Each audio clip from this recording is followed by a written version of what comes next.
শ্রীমদ্ ভগবদ্ গীতা দ্বাদশ অধ্যায় ভক্তিযোগ। শ্লোক 1।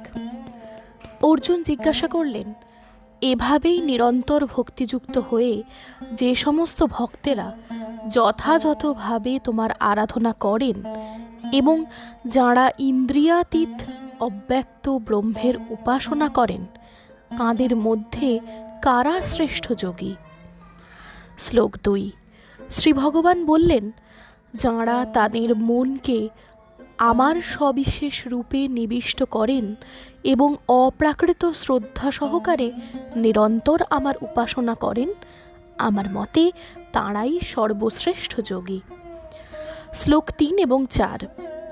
যাঁরা সমস্ত ইন্দ্রিয় সংযত করে সকলের প্রতি সমভাবাপন্ন হয়ে এবং সর্বভূতের কল্যাণে রত হয়ে আমার অক্ষর, অনির্দেশ্য, অব্যক্ত, সর্বত্র অচিন্ত, কূটস্থ, অচল, ধ্রুব ও নির্বিশেষ স্বরূপকে উপাসনা করেন, তাঁরা অবশেষে আমাকেই প্রাপ্ত হন। শ্লোক 5। যাদের মন ভগবানের অব্যক্ত নির্বিশেষ রূপের প্রতি আসক্ত, তাদের ক্লেশ অধিকতর, কারণ অব্যক্তের উপাসনার ফলে দেহধারী জীবদের কেবল দুঃখই লাভ হয়। শ্লোক 6। যারা সমস্ত কর্ম আমাতে সমর্পণ করে মতপরায়ণ হয়ে অনন্য ভক্তিযোগের দ্বারা আমার ধ্যান করে উপাসনা করেন, হে পার্থ, আমাতে আবিষ্ট চিত্ত সেই সমস্ত ভক্তদের আমি মৃত্যুময় সংসার সাগর থেকে অচিরেই উদ্ধার করি। শ্লোক 8। অতএব আমাতেই তুমি মন সমাহিত করো এবং আমাতেই বুদ্ধি অর্পণ করো, তার ফলে তুমি সর্বদাই আমার নিকটে বাস করবে, সেই সম্বন্ধে কোনো সন্দেহ নেই। শ্লোক 9। হে ধনঞ্জয়, যদি তুমি স্থিরভাবে আমাতে চিত্ত সমাহিত করতে সক্ষম না হও, তাহলে অভ্যাস যোগের দ্বারা আমাকে প্রাপ্ত হতে ইচ্ছা করো। শ্লোক 10। যদি তুমি এমনকি অভ্যাস করতেও অসমর্থ হও, তাহলে আমার প্রতি কর্মপরায়ণ হও, আমার জন্য কর্ম করেও তুমি সিদ্ধি লাভ করবে। শ্লোক 11। আর যদি তাও করতে অক্ষম হও, তবে আমাতে সমস্ত কর্ম অর্পণ করে সংযত চিত্তে কর্মের ফল ত্যাগ করো। শ্লোক 12। তুমি যদি সেই প্রকার অভ্যাস করতে সক্ষম না হও, তাহলে জ্ঞানের অনুশীলন করো। জ্ঞান থেকে ধ্যান শ্রেষ্ঠ এবং ধ্যান থেকে কর্মফল ত্যাগ শ্রেষ্ঠ, কেননা এই প্রকার কর্মফল ত্যাগে শান্তি লাভ হয়। শ্লোক 13 এবং 14।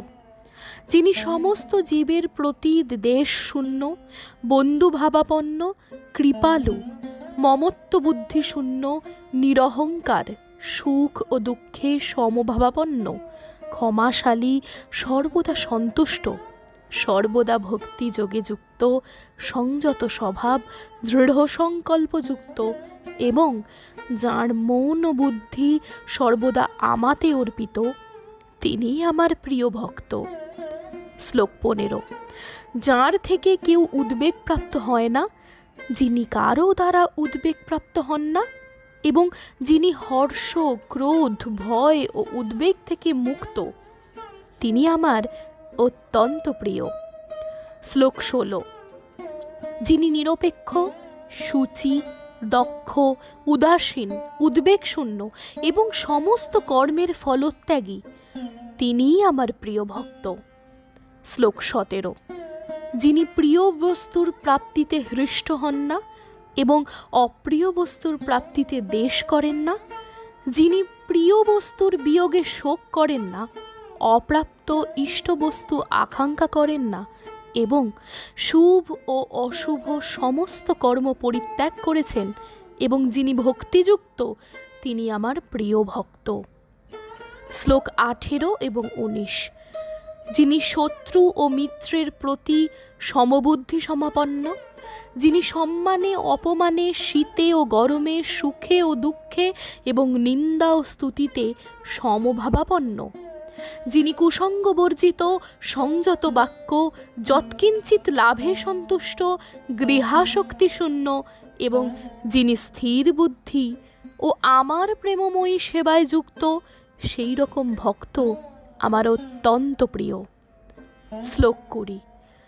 যাঁরা আমার দ্বারা কথিত এই ধর্মামৃতের উপাসনা করেন, সেই সকল শ্রদ্ধাবান মতপরায়ণ ভক্তগণ আমার অত্যন্ত প্রিয়। শ্রীমদ্ ভগবদ্ গীতা দ্বাদশ অধ্যায় ভক্তিযোগের সারসংক্ষেপ। ভগবানকে লাভের অন্যতম উপায় হচ্ছে ভক্তি। ভক্তি ধন যার আছে তিনিই ভক্ত। ভগবান ভক্তির রজ্জুতে বাধা পড়েন, তাই ভক্ত ভগবানের অতীব প্রিয়।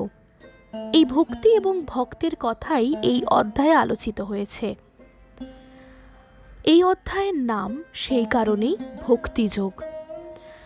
মাত্র 20টি শ্লোক বিশিষ্ট এই অধ্যায়ের শুরুতেই অর্জুন ভগবান শ্রীকৃষ্ণের নিকট জানতে চাইলেন, যিনি সতত যুক্ত হয়ে পরমেশ্বর সগুণ রূপের উপাসনা করেন এবং যিনি নিরাকার অক্ষর ব্রহ্মের উপাসনা করেন, এদের মধ্যে কে যোগবিত্তমা বা অধিকতর উত্তম যোগী?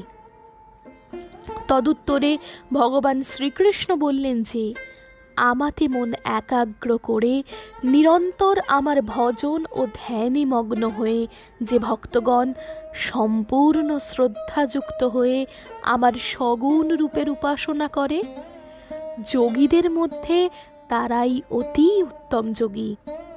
অবশ্য যে পরম গুণ ইন্দ্রিয় সমূহকে বশীভূত করে মৌন বুদ্ধির অগোচরে সেই অক্ষর ব্রহ্মের উপাসনা করে থাকেন, তারাও আমাকেই লাভ করে থাকেন। সগুণ ও নির্গুণ ব্রহ্মের উপাসনা পদ্ধতির তুলনামূলক আলোচনায় শ্রীকৃষ্ণকে অর্জুন শুধালেন যে, নির্গুণ ব্রহ্মের উপাসনা আসলে অত্যন্ত কঠিন। ধারণের জন্য এ পথ অতি দুর্বোধ্য, কিন্তু সেই তুলনায় ভক্তিপথ অপেক্ষাকৃত সরল। কারণ অনাসক্তভাবে সকল কর্মই ভগবানের মনে করে কর্ম সম্পাদন করাই ভক্তিপথের সাধনা। অভ্যাসের মাধ্যমে মনকে সেভাবে প্রস্তুত করা সম্ভব। আর যদি অভ্যাস যোগেও কেউ অপরাগ হন, তবে সকল কর্মের ফলাকাঙ্ক্ষা ত্যাগ করে ভগবানের শরণাপন্ন হয়ে থাকা আরও ভালো। অতঃপর শ্রীকৃষ্ণ ফলাকাঙ্ক্ষা ত্যাগী ভক্তের লক্ষণ বর্ণনা করতে গিয়ে বললেন, তাঁর ভক্ত কাউকে হিংসা করে না। তিনি সকলের প্রতি মিত্রভাবাপন্ন, দয়ালু ও ক্ষমাবান। তিনি সমত্ব বুদ্ধি সম্পন্ন ও অহংকার বর্জিত। তিনি শত্রু, মিত্র, মান, অপমান, শীত, উষ্ণ, শুভ, অশুভ, নিন্দা, স্তুতি, হর্ষ, বিষাদ ইত্যাদিতে কোনো প্রভেদ করেন না। এসবই তার নিকট সমান। এহন সমত্ব বুদ্ধি সম্পন্ন ভক্তগণই তাঁর প্রিয়। অতএব অনাসক্ত, অনহংকারী এবং সর্বত্র সমত্ব বুদ্ধি সমপন্ন ভক্তের গুণবর্ণনের মাধ্যমেই এই অধ্যায়ের সমাপ্তি টেনেছেন ভগবান শ্রীকৃষ্ণ। জয় শ্রীকৃষ্ণ।